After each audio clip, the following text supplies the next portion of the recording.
mungkin satu tradisi baru di Komisi 3 ya, kita melaunching catatan akhir tahun ya terhadap mitra kerja Komisi 3 DPR RI.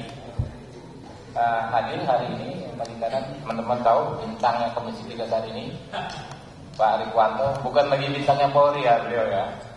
Paling kanan lagi Pak Rudi Lalo juga bintangnya Komisi 3 alias Rudal. Ya sekarang roadshow TV ke TV ya Pak Adi. Juga dari Partai Nasdem. Jadi kalau tulis teman-teman besok tuh Rudi Lalo. Yang kedua berikutnya Pak Rikwanto, tahu teman-teman ya, bukan bintang Polri lagi, tapi bintang Komisi 3. Partai Golkar, pimpinan Ibu Sari Yuliati, Sarifah Ustazah, Partai Golkar jauh-jauh dari NTB ya, dari Dapil sudah hadir di sini. Saya Habibur Rahman, kiri saya pengampu kita semua Ketua MKD DPR RI yang mulia, satu-satunya dipanggil yang mulia di antara kita, Nazar bin Degam, Ketua MKD DPR RI. Berikutnya Pak Hasbiallah Ilyas, ini bintang dari Timur Jakarta ya, PKB. Berikutnya Pak Nabil dari Nasdem ya, Partai Nasdem. Ya teman-teman, pertama-tama sebelum saya sampaikan catatan ini adalah saya perlu jelaskan yang dimaksud Komisi 3 adalah sebuah institusi ini. Jadi Komisi 3 itu anggotanya mungkin bisa ada periode lalu, ada periode saat ini, tapi institusi Komisi 3 itu ada sepanjang DPR ini ada, karena sekretariatnya tetap ada. Jadi ini ada catatan hari ini adalah catatan yang dimasukkan kepada Komisi 3 sebagai institusi. Karena kan DPR RI periode ini kan dilantik Oktober tanggal 1 ya. Tapi sebagian dari ini memang adalah anggota Komisi 3 periode sebelumnya. Saya di periode di bulan Januari sampai dengan Oktober 2024 saya adalah wakil ketua komisi. Dan saya ketua Pak Degam adalah Kapoksi. Oke. Ya, pertama kami sampaikan ya, mulai ya teman-teman ya. Komisi 3 sebagai salah satu alat kelengkapan dewan yang memiliki ruang lingkup kerja di bidang pendekatan hukum perlu memberikan catatan akhir tahun di penghujung tahun ini terhadap mitra kerja Komisi 3 DPR RI serta catatan terkait program legislasi dan laporan pengaduan masyarakat. Yang pertama tentang pengaduan masyarakat ya, karena ini memang kita gas terus ya sepanjang 2024. Sepanjang tahun 2024 ya, Komisi 3 DPR RI menerima 469 laporan pengaduan masyarakat. Banyak laporan masyarakat tersebut menunjukkan bahwa masyarakat percaya dengan Komisi 3 untuk segera menindaklanjuti pengaduan tersebut. Seluruh pengaduan masyarakat tersebut telah Komisi 3 DPR RI teruskan kepada mitra dengan prosedur dan ketentuan yang berlaku untuk selanjutnya dapat ditindaklanjuti oleh mitra kerja terkait. Ya, Komisi 3 DPR RI pada periode ini telah menindaklanjuti berbagai pengaduan masyarakat, khususnya melakukan RDP maupun dengan RDPU dengan 11 pihak yang telah menghasilkan berbagai rekomendasi untuk perbaikan dalam menciptakan sistem penegakan hukum yang adil, berkepastian hukum, dan berkemanfaatan sesuai dengan ketentuan perundang-undangan. Nah ini dia, ada data, ini data ya bukan asumsi, data yang masuk. Mitra kerja dengan aduan terbanyak, jadi kita bikin pemeringkatan dalam konteks kuantitas ya, aduan yang terbanyak. Pertama dunia peradilan, tapi masyarakat nggak mengadukan Mahkamah Agung secara khusus, tapi pengadilan ini, pengadilan itu, ya, sehingga kami kategorikan sebagai pengaduan ke Mahkamah Agung. Jumlah aduan ini 149, presentasenya hampir sepertiga dari aduan yang masuk itu 31,7%. Keterangan jenis aduan kebanyakan tentang perkara, ya, penanganan perkara, mafia peradilan, mafia pertanahan, dan profesionalisme pelayanan publik. Yang kedua terkait narkoba, ya, BNN. Nah ini ada 113 aduan, ya, 24,1% data presentasenya. hampir seperempatnya. Kemudian penanganan perkara narkotika, profesionalisme pelayanan publik (BNN). Yang ketiga adalah Kejaksaan Republik Indonesia, 85 aduan, ya, persentasenya 18,2%. Penyalahgunaan kewenangan, penyalahgunaan pelanggaran pidana oleh oknum anggota dan pelanggaran kode etik. Keempat, Polri, jumlah aduannya 60, presentasinya 12,7%. Ya. Hal ihwal yang diadukan penanganan perkara, profesionalisme pelayanan publik, penyalahgunaan wewenang, pelanggaran kode etik oleh oknum anggota. Keempat, KPK, 23 aduan, 4,9%, penanganan perkara korupsi dan profesionalisme pelayanan publik. Keenam, MK, ya, 18 aduan, 3,8%, penanganan perkara profesionalisme pelayanan publik dan penyalahgunaan wewenang. Komisi Yudisial 13 laporan, 13 aduan, 2,7%, profesionalisme pelayanan publik dan penyalahgunaan wewenang. PPATK 8 aduan, 1,9%.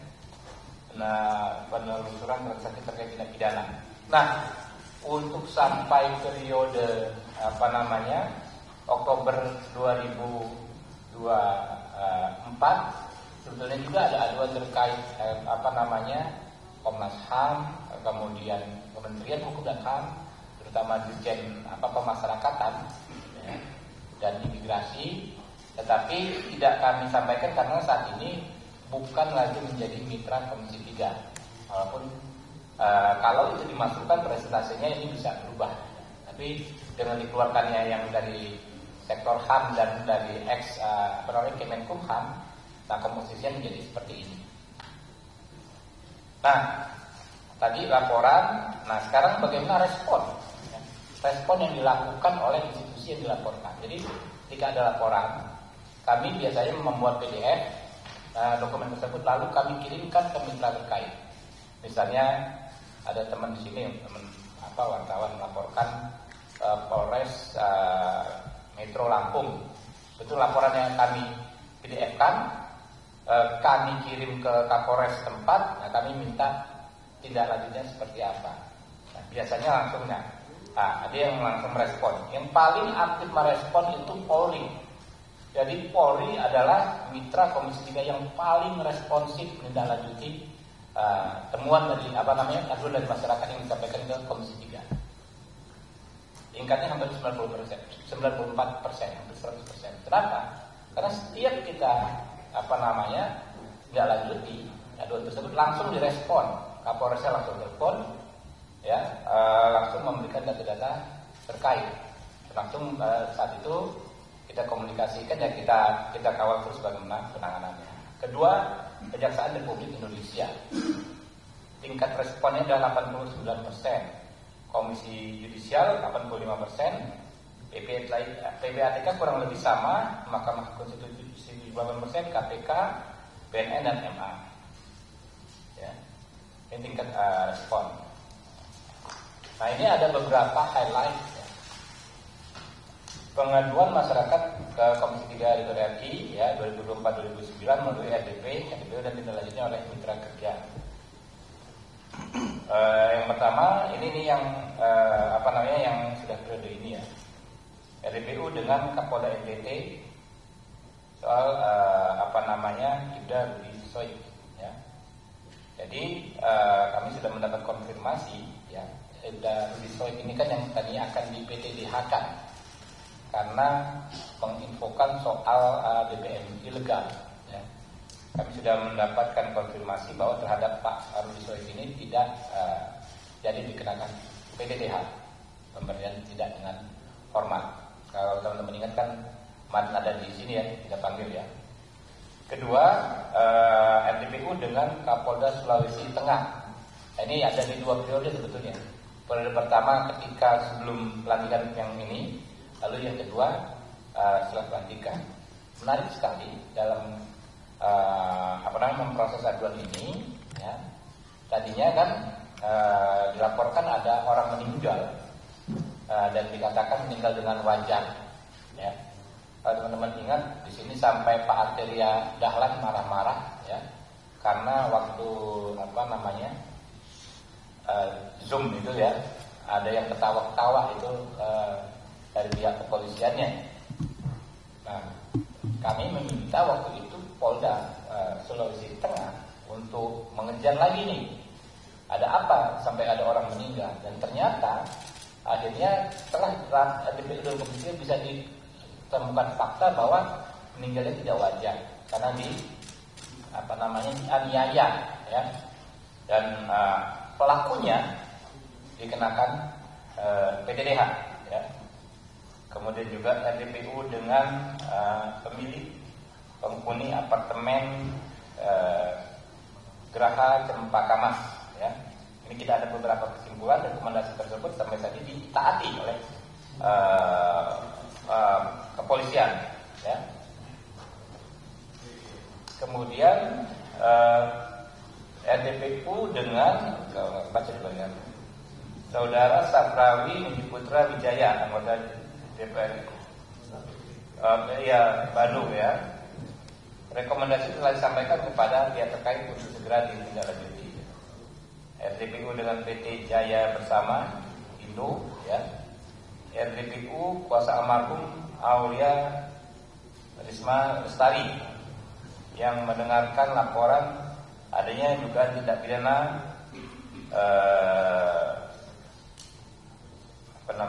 perundungan ya. Ya. Kita sudah sampaikan kepada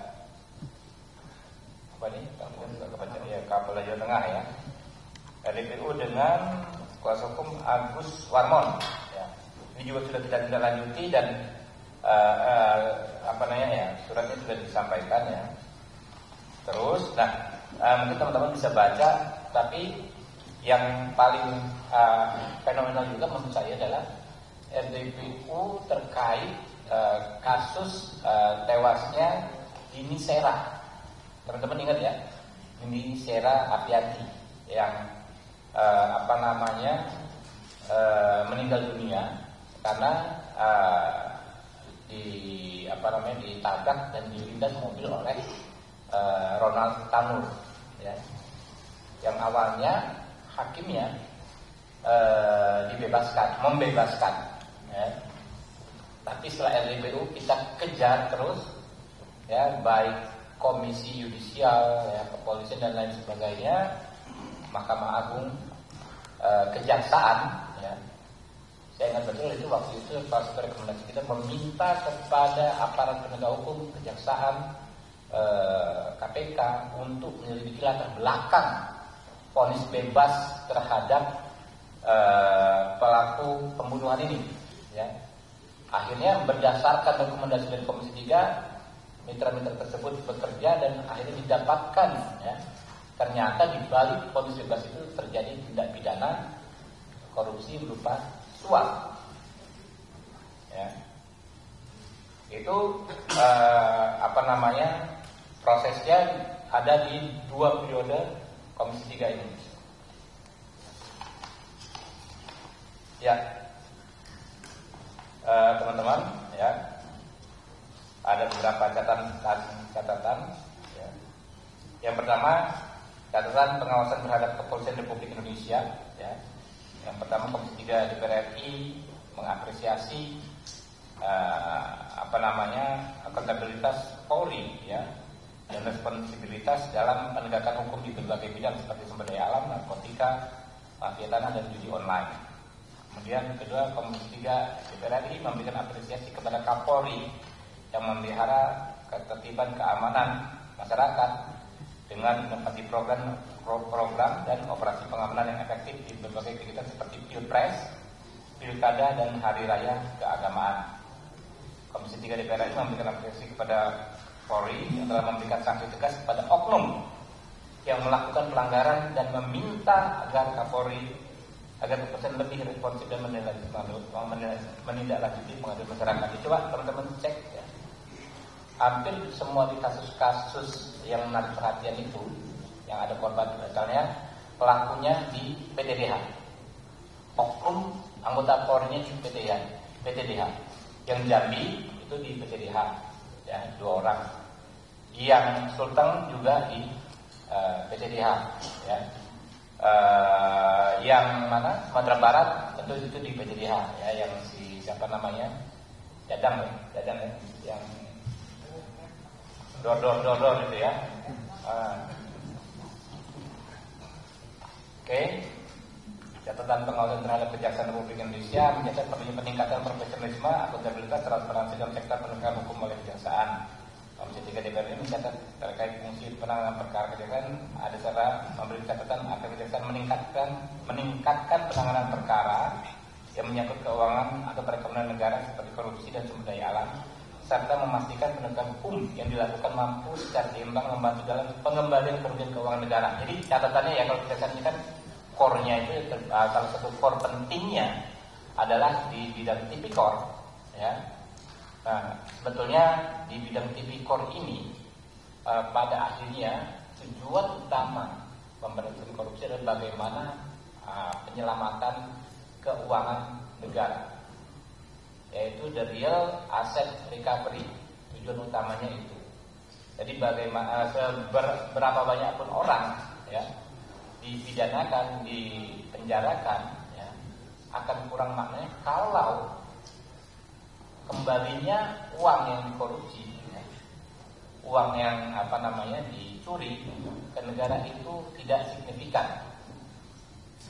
Karena yang paling penting itu sebetulnya itu ya, nggak boleh diabaikan.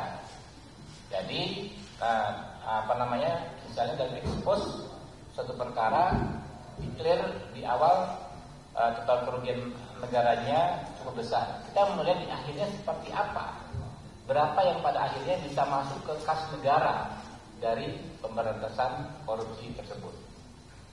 Lalu Komisi 3 DPR juga mencatat pula tata kelola organisasi dan SDM kejaksaan, sehingga kejaksaan perlu meningkatkan manajemen dan informasi birokrasi secara terukur. KPK yang periode ini belum bisa banyak diberi ini ya, judgement penilaian ya karena baru saja dilantik beberapa minggu yang lalu.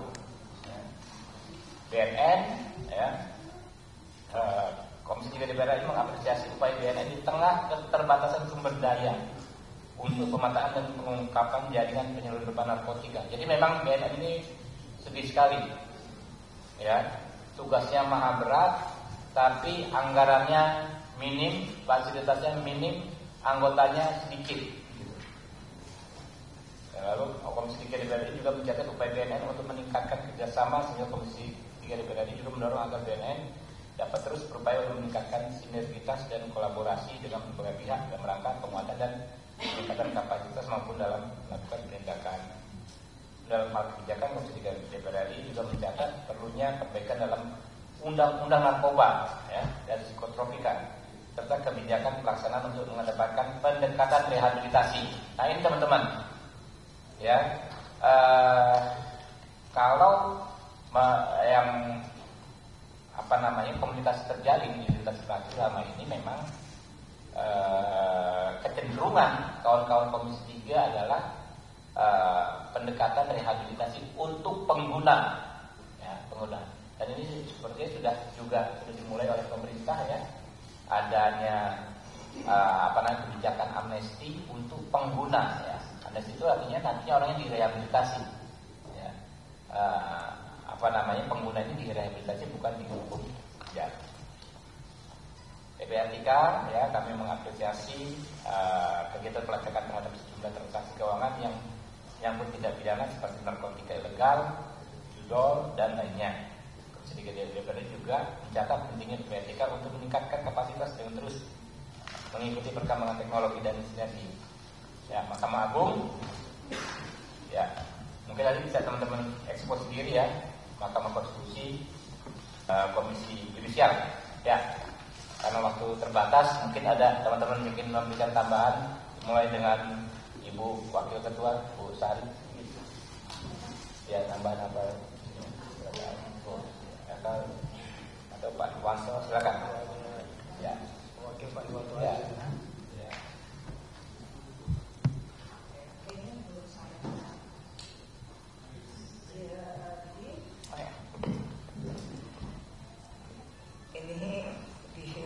Kom D. Samha, Ketua Komisi 3. Tapi teman-teman sudah lihat bahwa selama ini ketua kita itu rajin sekali untuk concern terhadap pengaduan-pengaduan masyarakat yang dialamatkan ke Komisi 3 yang tujuannya adalah fungsi pengawasan terhadap mitra-mitra Komisi 3. Dan alhamdulillah sejauh ini hasilnya banyak sekali oknum-oknum mitra Komisi 3 yang seharusnya memang mereka bersalah, maka tadi Pak Ketua sebutkan mereka mendapatkan PPDH. Dan banyak juga mereka yang seharusnya tidak di PPDH-kan, ketika banyak pengaduan masyarakat ke kita, maka keputusan itu ditinjau ulang kembali. Jadi alhamdulillah kebijakan ini banyak memberikan manfaat buat masyarakat Indonesia, karena DPR bisa meningkatkan fungsi pengawasan dari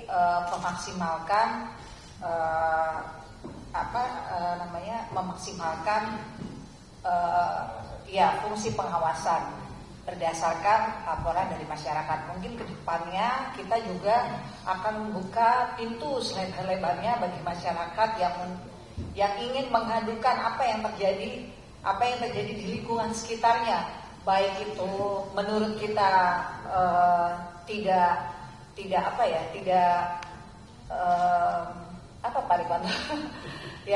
mungkin menurut kita itu tidak terlalu perlu untuk dilaporkan, tetapi laporkan saja, karena kadang-kadang yang menurut kita tidak perlu ternyata di balik semua kasus itu ternyata terdapat kasus-kasus yang luar biasa.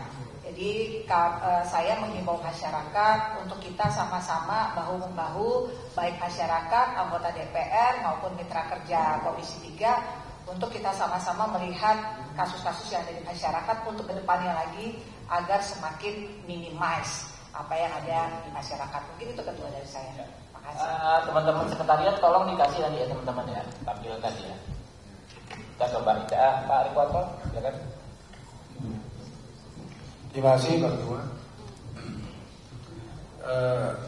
Seizin Pak Ketua, laporan catatan akhir tahun terhadap mitra kerja Komisi 3 DPR ini salah satu maksudnya adalah wujud akuntabilitas Komisi 3 terhadap masyarakat, terhadap rakyat Indonesia. Walaupun baru 2 bulan bekerja, namun sudah banyak masalah-masalah yang dilaporkan terpecahkan. Ke depan, awal tahun nanti, mudah-mudahan kepercayaan kepada Komisi 3 meningkat. Dan bagi masyarakat siapapun yang punya masalah terhadap hukum, terutama yang macet, yang tidak terpuaskan dalam arti yang objektif, silakan di RDP-kan di Komisi 3 ini. Mudah-mudahan ada solusi, ada jalan keluar. Karena memang salah satu tugas DPR ini, terutama Komisi 3 adalah membantu masyarakat, membantu rakyat Indonesia dalam hal masalah-masalah hukum. Silakan masyarakat yang akan mengadukan. Kita juga dalam waktu dekat ini, izin Pak Ketua ya, kita bentuk panja juga ya. Ada panja masalah-masalah pertambangan, masalah mafia hukum, masalah cyber, masalah narkoba, ya, mafia tanah. Ini kita juga akan kerjakan bila ada masukan-masukan atau kita temukan sendiri yang tidak ada beres di lapangan, tidak lurus, ya, tidak sesuai dengan ketentuan yang ada. Nah, kita bisa bahas di panja ini untuk cari jalan yang terbaik, tentunya jalan kebenaran. Demikian, terima kasih.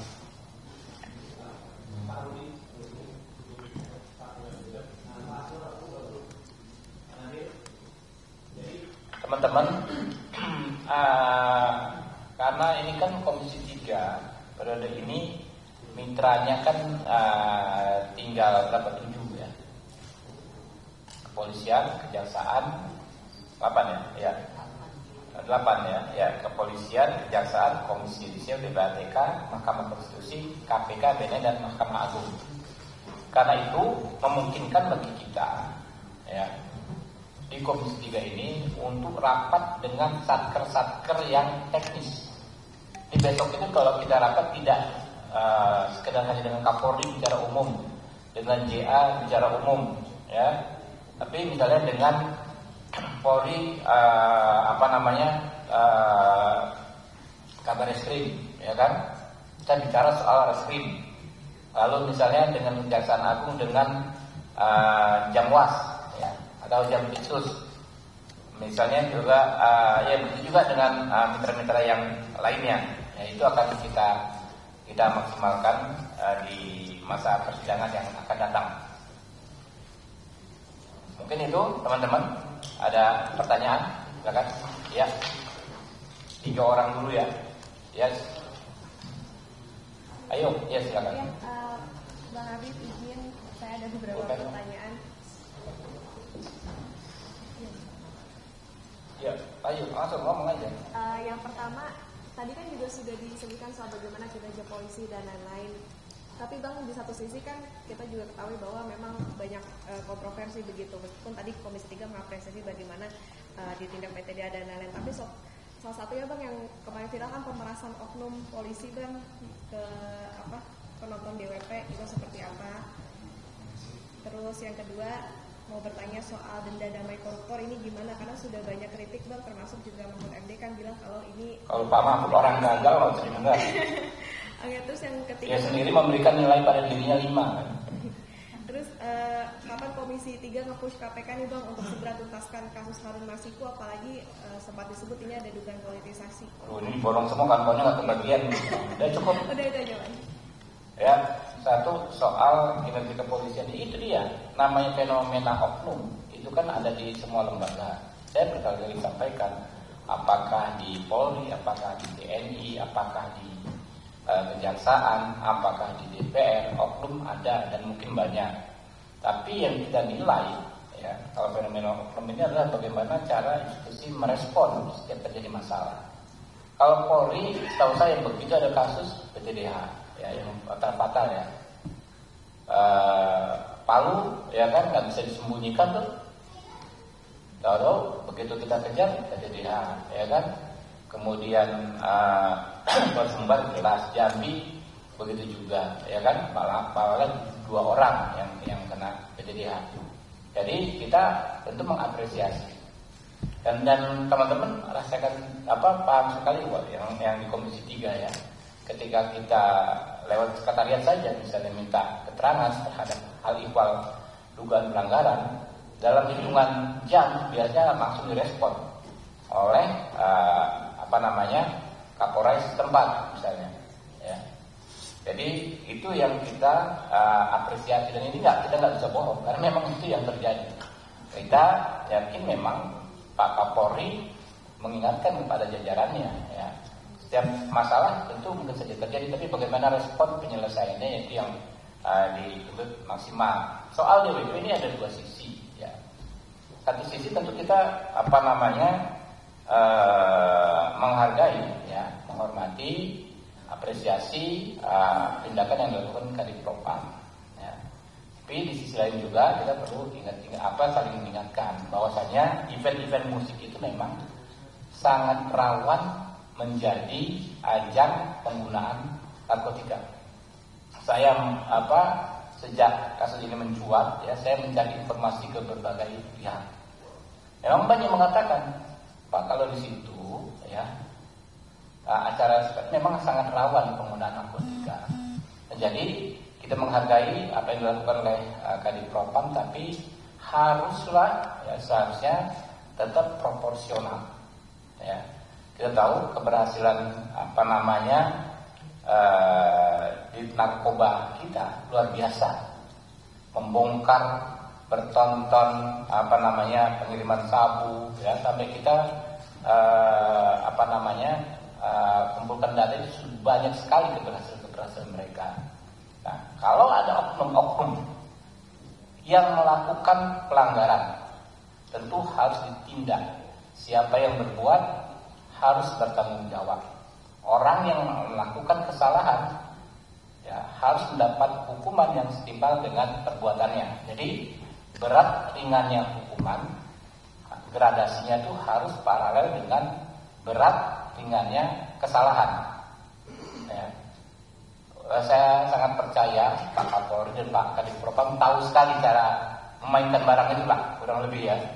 Ini kan ya Pak ya, kayak sama kita pegang gelas ini, kalau terlalu kencang bisa pecah gelasnya, kalau kita lepas ya pecah juga. Ya, Pak Rikwanto nanti bisa menjelaskan itu. Ya, lalu tadi soal maaf untuk korupsi, Anda sudah tanyakan ini berkali-kali ya, dimanapun tanya dan berbagai orang sudah sampaikan, ya silakan saja Anda nilai ya. Kalau saya itu kan pernyataan umum seorang pemimpin pemerintahan maupun pemimpin negara, kepala negara, gak bisa dijawab dengan ya hal ikhwal prosedural ala Mahfud MD. Mahfud MD ini orang gagal. Ya, dia sendiri menilai dia gagal ya 5 tahun sebagai Menko Polhukam dengan memberi skor 5 dalam penegakan hukum. Apa yang mau dinilai dari Mahfud MD? Gitu kan? Nah, jadi ya teman-teman ya, itu aja. Saya malas capek kita berdebat ya. Gak mungkin Pak Prabowo itu menginstruksikan untuk mengabaikan berbagai peraturan perundang-undangan.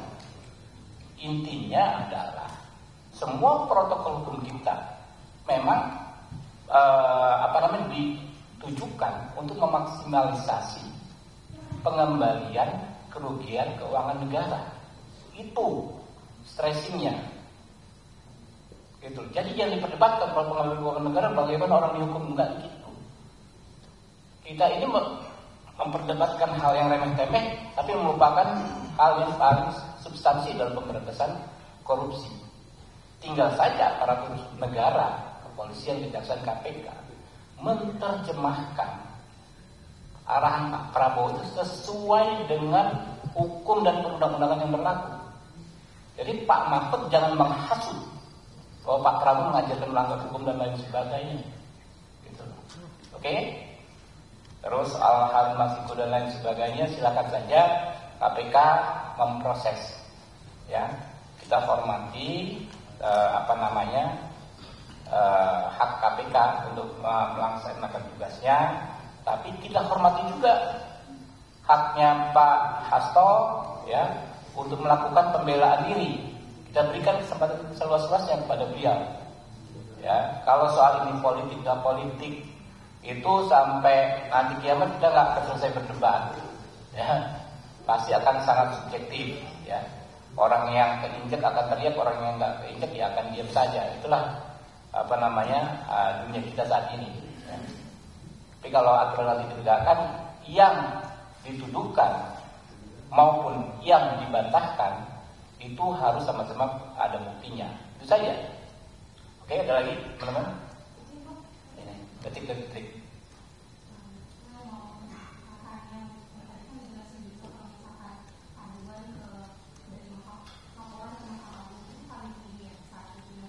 Ya. Ya. Saya akan tahu. Ya, ini makanya ini kami mengklasifikasikannya sebagai aduan ke Mahkamah Agung. Tapi bahasa masyarakat itu dia tidak spesifik ke MA-nya. Ngomong, oh saya ada perkara di pengadilan ini, merasa dirugikan. Saya ada perkara di pengadilan ini, merasa dirugikan. Saya ada perkara di PT UN, merasa dirugikan. Tapi itu kan bagian dari Mahkamah Agung. Nah, mungkin ramai kan Mahkamah Agung ini kan ada bidang peradilan kita ada berapa, PT UN, ada perdata, ada pidana, ada ketenagakerjaan, semua itu kan berujung ke pengadilan. Nah, karena itu mungkin itulah yang membuat paling banyak. Nah, kalau respon, ya terus terang memang paling susah respon. Saya sendiri ya hampir nggak pernah mendapatkan respon dengan institusi di Mahkamah. Kadang-kadang kita mau cari informasi saja, ya kan? Kita sebagai penerima aspirasi masyarakat ingin nanya ke ketua pengadilan, betul tidak ada nomor HP-nya, ditolak. Bapak dapat nomor HP saya dari mana? Ya kan? Saya tidak. Pokoknya hampir nggak pernah. Mungkin ada semacam mungkin dia ingin menjaga independensi, tapi tidak pas menurut saya, karena kami ini kan menyalurkan aspirasi rakyat. Gitu kan ya, bukan perkara pribadi kami, bukan kami ingin mengintervensi, tapi apa yang kami dapat di sini kami sampaikan. Mungkin belum ada pemahaman yang sama itu. Kalau Kapolri kan disampaikan, ini kalau ada telepon dari Komisi 3 soal ini mungkin akan direspon. Tapi mungkin kalau Mahkamah Agung yang semacam denial, apapun kita sampaikan sama sekali nggak ada.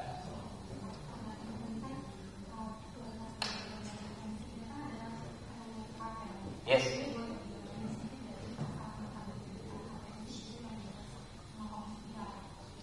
Ya. Sekarang sebetulnya kan sempat ada draft yang dari pemerintah. Apakah akan kita ambil lagi bulat-bulat? Apakah akan kita review sebagian atau seluruhnya? Tapi kalau dari teman-teman bicara lintas fraksi, banyak hal yang menonjol. Pertama terkait hak tersangka, ya, hak tersangka, terdakwa dan seterusnya. Ya. Ini yang memang harus kita jadi prioritas ya. Bagaimana operasionalnya itu? Karena de facto banyak orang yang merasa haknya sebagai tersangka itu diabaikan. Apalagi dalam perkara-perkara misalnya yang ada nuansa politisnya, ya, kesulitan untuk dibesuk keluarga, kesulitan untuk mendapat penasihat hukum, kesulitan untuk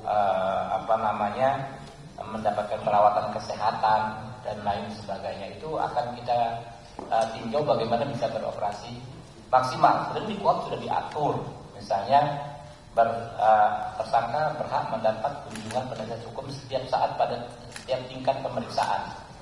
Tetapi kadang-kadang itu dipatahkan dengan keputusan internal dari lembaga mitra-mitra kita.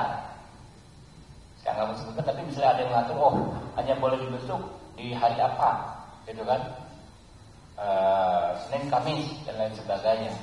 Padahal kan perlu KUHP mengaturnya umum, gitu loh. Kemudian juga terkait hak tersangka ini hak advokat, ya. Juga banyak keluar masukan. Kita kalau berprofesi advokat di rejim KUHP yang sekarang ini hampir nggak ada harganya, ya. Beda dengan teman-teman kalau lihat film film yang lawyer Ellie McBeal ini yang sekarang apa tuh? Ada ya, Lincoln lawyer gitu kan, dia bisa berdebat. Ya. Kalau kita nggak bisa, hanya bisa mendampingi terdakwa. Orang dipanggil sebagai saksi nggak bisa didampingi, gitu kan? Bisa pun mendampingi sebagai tersangka, gitu kan? Hanya bisa duduk, diam, dengar, catat. Padahal lawyer itu advokat itu adalah mempertahankan hak dari orang yang berpotensi bermasalah hukum atau orang yang sudah bermasalah hukum. Itu tidak akan maksimalkan. Yang ketiga juga soal institusi penahanan. Sekarang ini kan institusi penahanan itu berapa Pak Rikuanto ya? Ditahan sebelum vonis itu bisa 60 hari ya? 20, 30, 20, 40 berapa? 50, 80 hari. Coba 20 tambah 30, 50. 20 tambah 40, 120 hari. 120 hari orang Indonesia itu kalau bermasalah hukum bisa ditahan sebelum dia divonis bersalah atau tidak. Anda bayangkan 120 hari itu berapa bulan? 4 bulan ya Pak Rudi ya? Pak Rudi ini pengacara. Jadi kita misalnya ini ada orang itu dilaporkan ujaran kebencian atau apa gitu kan, ditahan dulu 120 hari, ya kan? Nanti di hari ke 120 baru bisa bebas atau enggak demi hukum ya. Sudah babak belur di luar, ya. Kalau orang ditahan itu kan memiliki keterbatasan untuk membela diri. Ini sangat penting juga di perkara-perkara terkait politik dan ujaran kebencian. Karena kalau saya misalnya, saya siap-siap saja diadukan, dilaporkan. Kalau tidak menjabat DPR ya, berperkara di pengadilan. Yang penting jangan ditahan. Kalau ditahan, ya susah membela diri. Gimana mau membela diri? Posisi kita tertahan, dikerangkeng gitu kan. Nah itu institusi penahanannya masih ada evaluasi. Jadi konsep pra-peradilannya itu kan sekarang negatif. Orang kalau tidak ingin ditahan mengajukan pra-peradilan misalnya kan. Nah apakah bisa ya konsep pra-peradilannya dibikin aktif? bukan negatif. Artinya tanpa ada gugatan pra peradilan, hakim di awal semacam hakim komisaris menilai dulu nih, bisa nggak nih ditahan orang, gitu kan? Itu penting agar tidak terjadi penahanan yang sewenang-wenang. Ya, kan banyak tuh. Asal tangkap dulu, ya udah. Nanti buktikan di pengadilan, buktikannya 120 hari.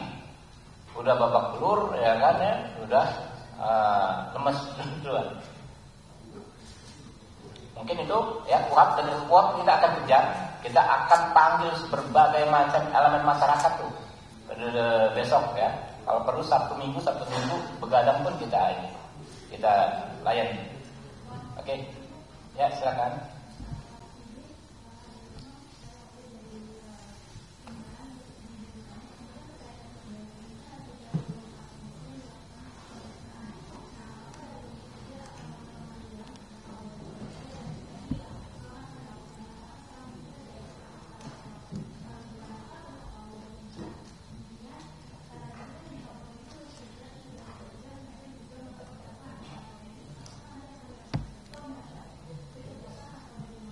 Ya itu dia, Anda tadi misalnya dengar yang saya sampaikan sejak awal, ini mengulang ya. Jadi kasus seperti ini kita wanti-wanti agar ditangani secara proporsional. Pertama, apakah perlu dipanggil atau tidak dipanggil? Kalau sudah kerja, ya nggak perlu dipanggil. Ini kan sudah bekerja ya. Kedua, dipanggil itu kan kalau belum kerja. Kedua, ya kan ya, situasinya ini kan memang complicated. Di satu sisi kita sangat mengapresiasi. Ini catat lagi ya, ada yang sama lagi ya, mengapresiasi kerja Kadif Propam benar, sangat kita kasih jempol, tapi hukumnya harus profesional. Kenapa? Narkoba ini kan penting untuk kita berantas. Karena keberhasilan di narkoba kita selama ini kan juga cukup luar biasa. Juga ada masukan dari masyarakat bahwa ada event-event tertentu yang memang ya kan ya rawan, ya saya nggak menuduh ya, tapi memang rawan gitu loh. Nah itu yang harus kita antisipasi, jangan sampai kita maunya menjadi tourism objek, tapi malah jadi ajang orang menikmati narkoba. Jadi jangan sampai karena di Malaysia ancaman hukuman mati, kalau di Jakarta aja kayaknya kita bisa menikmati acara musik sambil leluasa mengkonsumsi narkoba. Itu jangan, saya bukan menuduh ya, itu jangan sampai terjadi. Oke? Ya.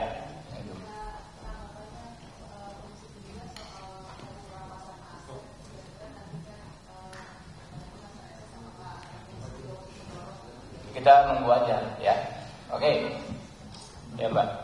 Terakhir ya, 2 lagi ya. Anda kita lagi belakang. Ini Mbak. Kasihan duduk tadi.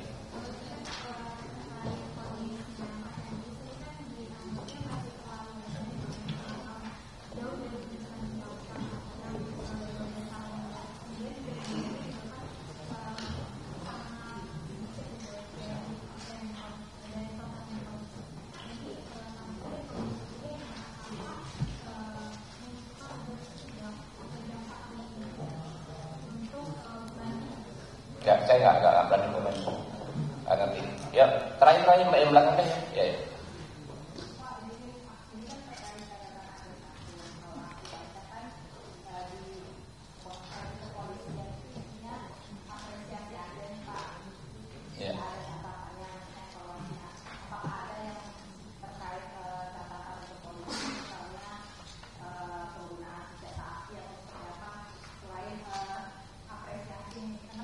Ya silakan saja.